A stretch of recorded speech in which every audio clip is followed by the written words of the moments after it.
est avéré maintenant, depuis des années, même par les Nations Unies, que le gouvernement rwandais soutient les rebelles du M23, des rebelles qui sèment la terreur, la mort en République démocratique du Congo, notamment à l'Est, où ce conflit a déjà fait des millions de morts.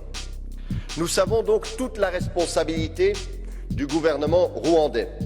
Et alors, que fait l'Union européenne, que font les pays européens? On s'attendrait à des sanctions.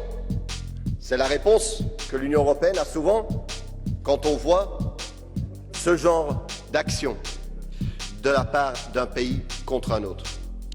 Mais non, les gouvernements européens décident aujourd'hui de renforcer leur coopération militaire avec le Rwanda. La France, notamment, annonce un renforcement de sa coopération militaire.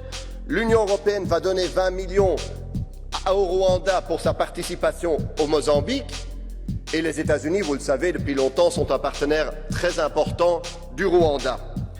Tandis que vous savez qu'aujourd'hui, s'il y a un État qui vend des armes à la République démocratique du Congo, il doit notifier les Nations Unies, ce qui ralentit, voire empêche, évidemment, la livraison des armes à un pays trop souvent et si souvent agressé.